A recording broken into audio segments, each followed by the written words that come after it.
ठीक है, तो आज की हमारी रिसर्च मेथड, जो पहली रिसर्च मेथड है वो है निर्जातीय पद्धति, जिसको हम एथनोग्राफिक मेथड भी कहते हैं। और आज की इस करंट लाइफ में इसका बहुत ही अच्छा इम्पोर्टेंस देखने को मिल रहा है हमें, है ना, एथनोग्राफिक स्टडीज का।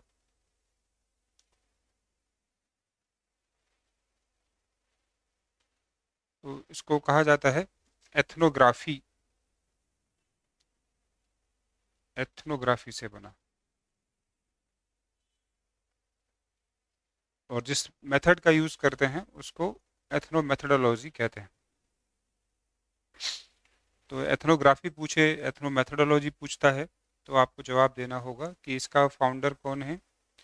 अल्फ्रेड सुड्स और गारफिंकल, दो थिंकर्स हैं जिन्होंने इसको डेवलप किया हुआ है। ये किसके अपोज में सामने आया?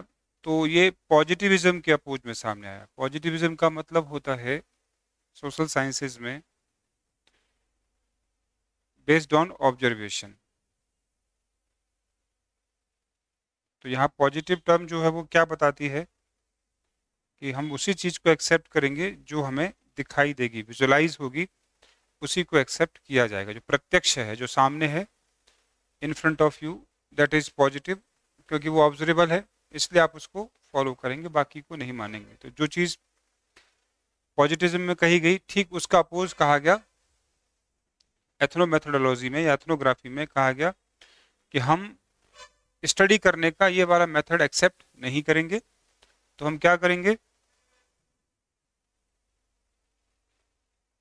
दिखने या जो दिखाई देता है उसके स्थान पर, दिखाई देने के स्थान पर क्या करेंगे? समझ पर, अंडरस्टैंडिंग पर बल देंगे। तो एथनो मेथोडोलॉजी या एथनोग्राफी समझ पर, अंडरस्टैंडिंग पर बल देती है, जबकि पॉजिटिविज्म ठीक इसके अपोजिट है, जो कि ऑब्जर्वेशन बेस्ड होता है, ऑब्जर्वेशन पर फोकस करता है। तो इसलिए पहला क्वेश्चन तो ये है कि फाउंडर्स कौन है। सेकंड क्वेश्चन है कि किसके अपोज में आई है, तो पॉजिटिविज्म के अपोज में आई है। क्या है, तो आप देंगे कि किसी भी चीज में रिसर्च करते समय देखिए रादर देन उससे ज्यादा समझिए, अंडरस्टैंडिंग पर बल देता है। कुल मिलाकर ये थोड़ी माइक्रोस्कोपिक स्टडी है। पॉजिटिविज्म या ऑब्जर्वेशन काइंड ऑफ सर्वे है, सर्वे तो नहीं है, यानी देखकर ही आप चीजों को क्या करेंगे? बता देते हैं। ये फोकस किया जा रहा है ना, केवल देखिए और बता दीजिए, सर्वे, ऑब्जर्वेशन। जबकि सच है कि सोशल साइंसेज में केवल देखकर चीजें नहीं समझी जा सकती, हमें उनको समझना भी पड़ता है, अंडरस्टैंड भी करना पड़ता है। तो जहां ऑब्जर्वेशन सुपरफिशियली स्टडी होती है, पॉजिटिज्म सुपरफिशियली है, माइक्रो नहीं जा सकती, मैक्रो स्टडी है, हो सकती है। वही कंपेरेटिवली पॉजिटिव एथनोमेथोडोलॉजी क्या है? माइक्रो स्टडी करती है। क्यों? क्योंकि ये डे टू डे लाइफ पर, डे टू डे लाइफ का स्टडी है, अगर आप यहाँ देखेंगे तो, है ना, दिन प्रतिदिन का जीवन। और दिन प्रतिदिन के जीवन के लिए आपको साथ रहना पड़ेगा, या दूर से देखकर तो काम नहीं चलेगा आपका। तो इसलिए इसके लिए पार्टिसिपेटरी ऑब्जर्वेशन करना पड़ता है। आप देखिए, बात आ गई वही अवलोकन की। तो पार्टिसिपेटरी ऑब्जर्वेशन करके आप क्या करेंगे? ग्रुप जो भी कर रहा है उसके बारे में एक आइडिया लगाएंगे। अब ऑब्जर्वेशन टर्म से आप कंफ्यूज हो रहे होंगे कि अभी तो आप मना कर रहे थे ऑब्जर्वेशन की, अब आप कह रहे हो कि करेंगे। तो फर्क है, ये सिंपली ऑब्जर्वेशन और ये पार्टिसिपेटरी, यानी आप किसी के साथ रहकर उसे फील देख रहे हैं। तो ऊपर से देखें, ऊपर से दूर से देख रहे हैं, तो आप उसकी स्टडी डेप्थ में नहीं कर सकते। लेकिन आप किसी के साथ रहकर उसे समझ रहे हैं, वो भी ऑब्जर्वेशन, पार्टिसिपेटरी ऑब्जर्वेशन कहते हैं।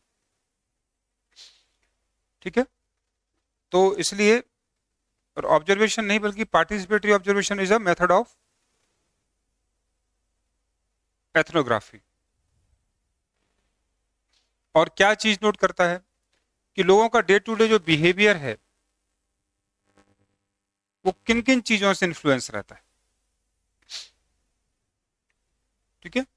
अब डे टू डे बिहेवियर में अगर आप घर से बाहर निकलते हैं तो बड़ों को विश करेंगे, उनका हालचाल पूछेंगे, छोटों से भी, दोस्तों से भी, बराबरी वालों से भी। ऐसा आप क्यों करते हैं, ये जानना चाहते हैं। ठीक। फिर पड़ोस में भी आपको उनसे मिलना जुलना रखना पड़ता है। क्यों रखना चाहते हैं साहब मिलना जुलना, आप बताइए, ये स्टडी करना चाहते हैं। ठीक। तो इनके लिए कोई स्पेसिफिक माहौल रिसर्च का मेथड नहीं है। इनके लिए तो day to day life, human beings कैसे किन किन चीज़ों से इन्फ्लुएंस और गाइड होते हैं, उनमें बहुत इंटरेस्ट है इनको। तो ऐसी स्थिति में आपको माइक्रो स्टडी करनी पड़ती। ठीक है। तो आज की डेट में जहाँ हम मोर एंड मोर स्पेशलाइज होने की कोशिश कर रहे हैं, मोर एंड मोर कैसे हो रहे हैं हम लोग,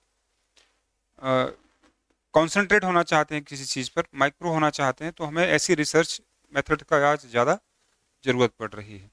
अब जब आप इतना इंटेंस स्टडी करेंगे तो एरिया वाइड नहीं हो सकता। इसकी प्रॉब्लम क्या है कि एक सर्टेन एरिया में ही काम कर सकती है, क्योंकि इंटेंस स्टडी है, और इंटेंस स्टडी में आप टाइम नहीं दे सकते सबको। आप 2, 4, 10 कुछ ही यूनिट्स को टाइम दे पाएंगे। इसलिए छोटे रिसर्च एरिया के लिए ये चीज़ फ्रूटफुल मानी गई। देखिए, अब इसके फीचर्स मैंने आपको समझा दिए हैं, एक एक करके आप उन्हें समझ सकते हैं। क्या क्या समझना है, तो ये ऑब्जर्वेशन से ज़्यादा किस पर फोकस करेगा, अंडरस्टैंडिंग पर फोकस करेगा, अर्थबोध बताएगा। समझिए, इस चीज़ को बल देना। फिर इसमें स्ट्रक्चर से ज़्यादा इंडिविजुअल को,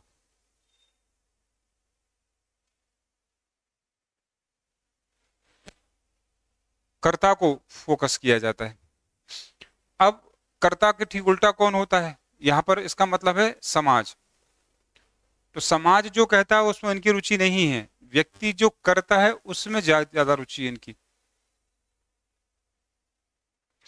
ठीक। जैसे समाज कहता है कि बड़ों को सम्मान देना चाहिए, समाज ने कहा, लेकिन उनकी रुचि है कि आखिर ये व्यक्ति दूसरे को सम्मान क्यों देगा और कैसे देगा, ये देखने का इनका इंटरेस्ट है।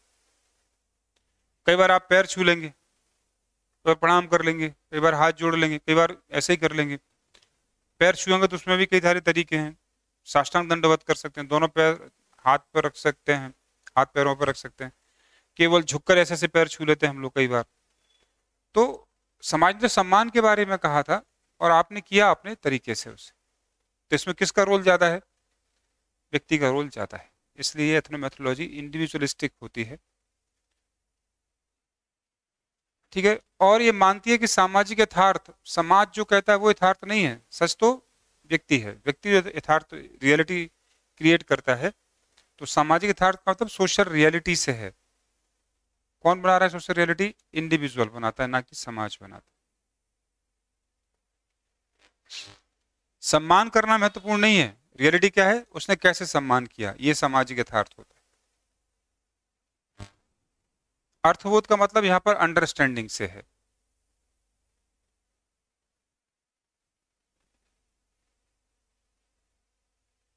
ठीक है। और चूंकि व्यक्ति अपने व्यवहार को समय के हिसाब से क्या करता है, मॉडिफाई कर सकता है, इसलिए इनका इंटरेस्ट किस में है, डे टू डे लाइफ में ज्यादा रहता है। पूरे साल में क्यों नहीं रहता, पूरे साल का मतलब है कि बहुत बड़ा स्ट्रक्चर नहीं समझना इनको, इनको छोटी सी स्ट्रक्चर समझनी। क्योंकि पूरे साल में व्यक्ति में 12 महीने होते हैं, 12 महीने में हर महीने में 4 वीक होते हैं, हर 4 वीक में 7 दिन होते हैं, 7 घंटे में 24, 7 दिन में 24 घंटे होते हैं, हर घंटे में 60 मिनट होता है, हर मिनट में 60 सेकंड होता है। ये वेरिएबल है। समाज का व्यवहार तो कहेगा भैया बड़ों का सम्मान करो, साल में एक बार बोल दिया, समझा दिया, लेकिन हर दिन हर बार आप अलग व्यवहार करेंगे। तो सच कहाँ है, समाज ने जो कहा कि वो उसमें सच है, या आप जो करेंगे वो ज्यादा सच है। आप जो करेंगे, और वो कब करेंगे, डे टू डे लाइफ में करेंगे, कि साल में एक बार सम्मान करके रह जाएंगे, नहीं होगा ऐसा। ठीक है। तो ये है आपकी रिसर्च मेथड, एक और जो क्वालिटेटिव रिसर्च मेथड की बात करता है, और ये है एथनोमेथोडोलॉजी।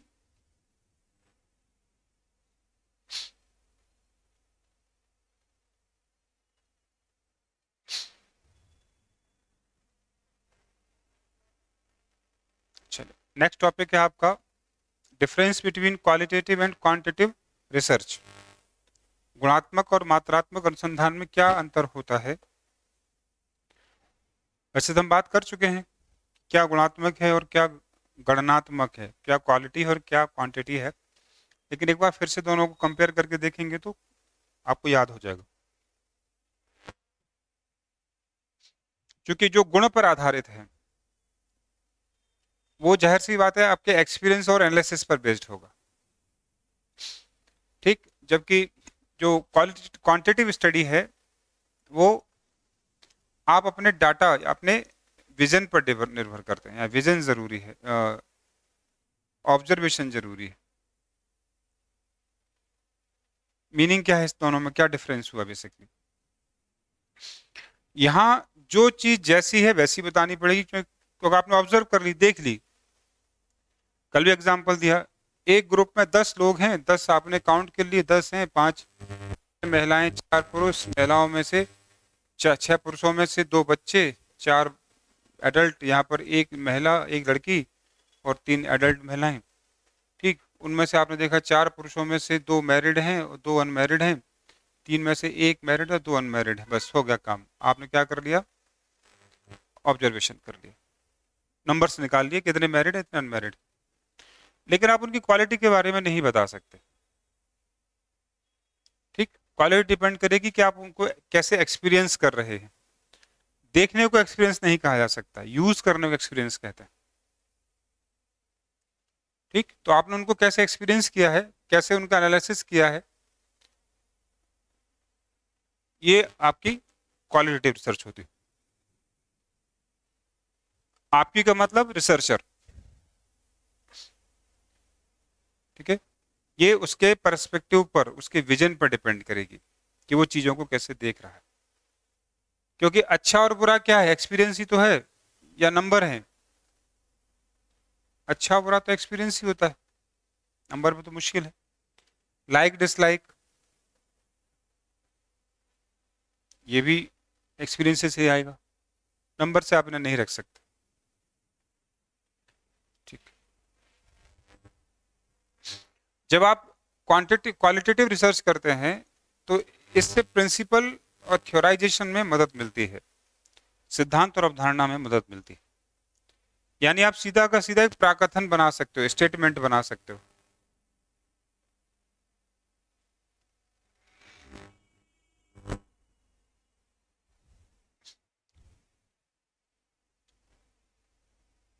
क्वालिटी को देखकर आप किसी के बारे में एक परसेप्शन बना सकते हैं, ठीक। लेकिन किसी के नंबर्स देखकर आप किसी के बारे में परसेप्शन ना बनाए तो बेहतर है, नहीं बनाना चाहिए, क्योंकि नंबर से परसेप्शन का कोई लेना देना नहीं है। एक ग्रुप में इतने लोग हैं, अब बताइए क्या परसेप्शन बना लिया आपने इसमें से? बड़ा मुश्किल है परसेप्शन बनाना। तो नंबर से क्या नहीं बन सकते? थ्योरी नहीं बन सकती, प्रिंसिपल नहीं बन सकते, कंसेप्ट नहीं बन सकते। क्वालिटेटिव चीजों से या क्वालिटेटिव रिसर्च में जो आउटकम्स आते हैं उनसे आप थ्योरी बना सकते हैं।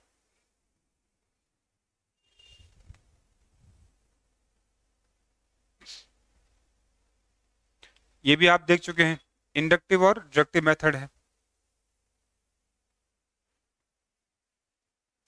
तो ये तो हम चर्चा कर ही चुके हैं, इसमें दोबारा से बात करने की जरूरत है नहीं। इंडक्टिव और डिडक्टिव मेथड, ये इंडक्टिव और ये डिडक्टिव है, ठीक है।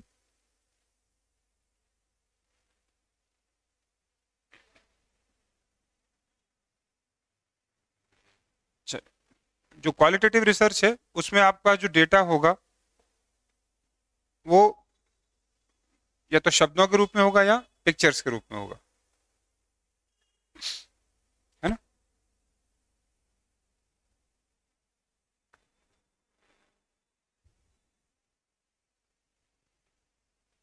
है ना, जैसे आप किसी को जीभ निकालकर चिढ़ाना चाहते हैं,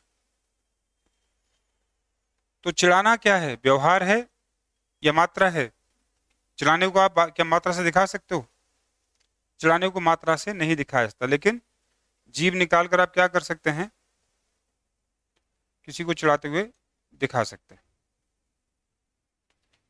तो शब्दों से दिखा दीजिए, लेकिन अंकों से, संख्या से आप क्या नहीं कर पाएंगे, किसी चीज को रिप्रेजेंट नहीं कर सकते। संख्या केवल क्वालिटी, उनकी क्वांटिटी के बारे में बता देगी कि घर में 10 हैं। इससे कहीं से भी तरबूज की क्वालिटी पता नहीं लग रही है, लेकिन तरबूज मीठा है तो आप लिख के भी बता सकते हैं, शब्दों से बता सकते हैं, है ना, और इशारे से भी बता सकते हैं। ठीक, चलो, चूंकि इसमें व्यवहार जरूरी है, किसमें, क्वालिटेटिव में, इसलिए भाव और पक्ष यानी इंसाइट, आप क्या सोच रहे हैं किसी चीज के बारे में, आपका इंसाइट कैसा है, अंदर से विचार कैसा है, इससे पता लगता है। इसलिए जाहिर सी बात है कि इसमें जो रिसर्चर का पॉइंट ऑफ व्यू है, व्यू ऑफ पॉइंट है, वो क्या हो जाएगा, इंक्लाइन हो सकता है, वो आपके दिख सकता है, वो जो उसे ठीक लग रहा है या जैसा वो समझ रहा है ना। जैसे हम कई बार देख चुके हैं, आगे भी देखेंगे, ए ने बी को आंख मारी, ठीक है, और रिसर्चर या अनुसंधानकर्ता इसे देखना चाहता है, तो कौन सी रिसर्च करे, गुणात्मक करे, क्वालिटेटिव करे या क्वांटिटेटिव करे, क्वालिटेटिव करनी पड़ेगी, ठीक है। लेकिन आंख मारी का परसेप्शन क्या है, जब हम दो नोन एक दूसरे को आंख मारते हैं तो आत्मीयता दिखाना पर्पस होता है, तब कोई बुरा नहीं मानता। लेकिन जब आप किसी आप अननोन को मार रहे हैं तो ये मिसकंडक्ट, मिसबिहेवियर है ना। किस, कौन तय करेगा कि क्या था, देखने वाला तय करेगा ना। भाई ए और बी ने आंख मारी, ये बात हमें पता है कैसे, लेकिन रिसर्चर को पता होगी ना ये बात। तो कौन किसको मार रहा है, क्या मीनिंग निकाल रहा है, कौन बताएगा हमें, रिसर्चर बताएगा। यानी क्वालिटेटिव रिसर्च में रिसर्चर का व्यू पॉइंट बहुत काम आता है, काम आता तब वही कई बार प्रिवेल कर जाता है, वैलिड हो जाता है, हो सकता है कि गलत हो, क्योंकि उसने उसे समझा, देखा और समझा, जरूरी नहीं कि सही समझा हो। लेकिन उल्टा कर दें, जो क्वांटिटेटिव रिसर्च है वो कैसे हैं, क्वांटिटेटिव रिसर्च कैसे होते हैं, वस्तुनिष्ठ प्रकार के होते हैं। यानी इसमें कोई कुछ नहीं कर सकता, उसने उसे 10 थप्पड़ मारे, अच्छे बुरे की बात नहीं हो रही है, वो 9 नहीं बता सकता, वो 11 नहीं बता सकता।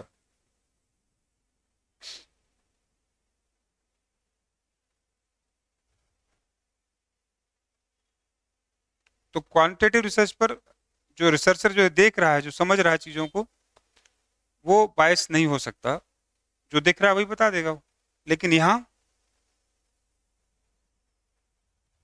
ठीक है, जैसे एक डीएम के पास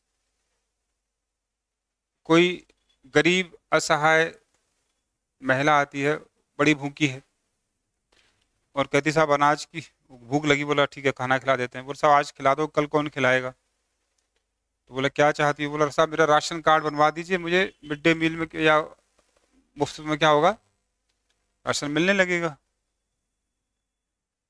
तो डीएम को क्या करना चाहिए, बनवा देना चाहिए, क्योंकि उसकी जिम्मेदारी है कि राज्य में कोई भूखा नहीं मरेगा, जिले में उसके में। तो क्या उसे बनवा देना चाहिए, अगर बनवा देता है तो वो अपने नजरिए से बनवा रहा है, क्योंकि उसे ऐसा करना अच्छा लगता है। तो कैसा नजरिया हुआ, अच्छा लगा ना, अच्छा गुण है या संख्या है, गुण है। तो डीएम को अच्छा लगना मतलब गुणात्मकता देख रहा है वो। लेकिन डीएम कहेगा ठीक है, तुम कहाँ जाओ, डिस्ट्रिक्ट सप्लाई ऑफिसर के पास जाओ, और उसको मैं फोन कर देता हूँ, वो तुम्हारी मदद करेगा राशन कार्ड बनवाने में। भाई चाहता तो डीएसओ को यहाँ बुला के बनवा देता, लेकिन उसने कहाँ भेजा, डीएसओ के पास, क्योंकि डीएम को पता है कि राशन कार्ड की रिक्वायरमेंट क्या है, डॉक्यूमेंट्स की, कौन बताएगा, डीएसओ बताएगा। बात समझ में आ रही है आपको। तो यहाँ जब वो मदद कर रहा है तो उसका दृष्टिकोण कैसा है? गुणात्मक है, यानी व्यक्तिनिष्ठ है। एक व्यक्ति को देखकर उसका झुकाव हो गया।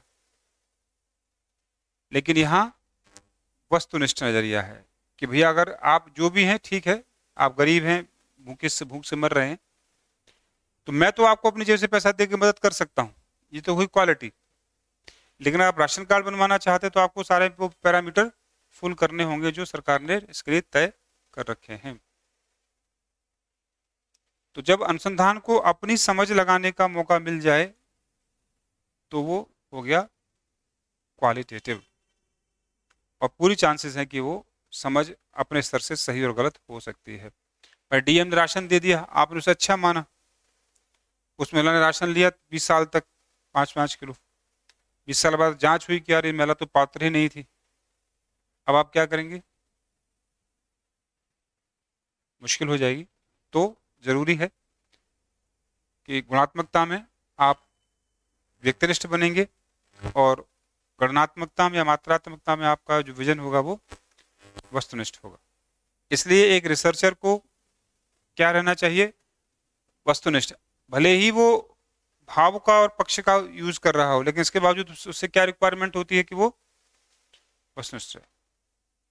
उसे क्या फील होता है ये जरूरी नहीं है, उसे क्या समझ में आता है ये ज्यादा जरूरी है। तो दो चीजें समझनी है आपको, दिखाई देगा और आप समझेंगे, दिखाई देगा और आप फील करेंगे।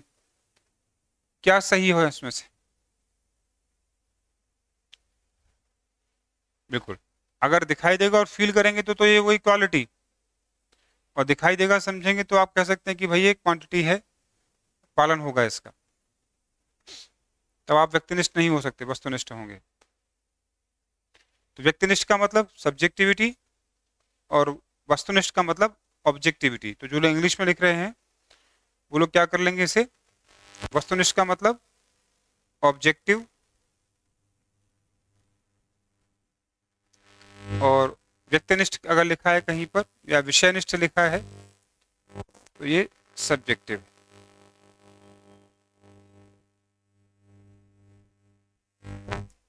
कई बार अनुसंधानकर्ता को सब्जेक्टिव विषयों का भी ऑब्जेक्टिव रिसर्च करना पड़ता है, करना चाहिए। ठीक है, सब्जेक्टिव विषय का मतलब आपको हो सकता है कि वो अच्छा लग रहा हो या खराब लग रहा हो, आपके लिए ऐसा है ना। लेकिन अनुसंधानकर्ता को क्या करना पड़ेगा? उसे वस्तुनिष्ठ रहना पड़ेगा। ठीक है, ये जरूरी है, क्योंकि हर रिसर्च विश्वसनीय कब हो सकती है? जब वो वस्तुनिष्ठ होगी, यानी गणनात्मक क्वालिटेटिव रिसर्च, क्वालिटेटिव रिसर्च अच्छी रिसर्च विश्वसनीय रिलायबल रिसर्च कौन सी होती है? क्वांटिटेटिव रिसर्च रिलायबल होती है। लेकिन डेप्थ किस में ज्यादा आएगी? क्वालिटेटिव में डेप्थ ज्यादा आती है। आप क्लोज रियलिटी या क्लोज टू रियलिटी कहां पहुंचेंगे? क्वालिटेटिव में। क्वांटिटेटिव में आप ऊपरी तौर पर देखते हैं, अंदर जाकर नहीं देखते, क्योंकि गुण को समझने के लिए साथ रहना पड़ेगा। क्या क्या आप केवल देख के बता सकते हो? है ना, स्टेटमेंट पिछले कुछ दिनों पहले भी चर्चा में आया था, हमने देखा था कि आप किसी को देख कर बता सकते हो कि वो गुंडा मवाली है या अच्छा आदमी है।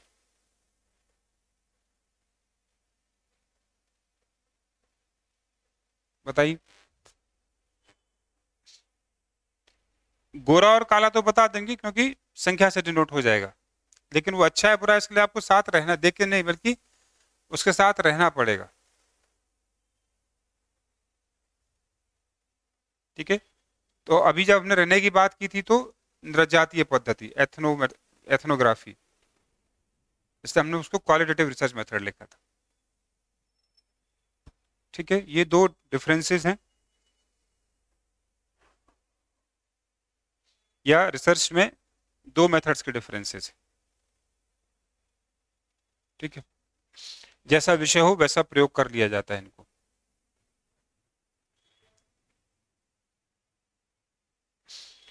तो आज के इस वीडियो में आपने दो चीज़ें देखी, एक एथनोग्राफी और दूसरा differences between qualitative and quantitative research.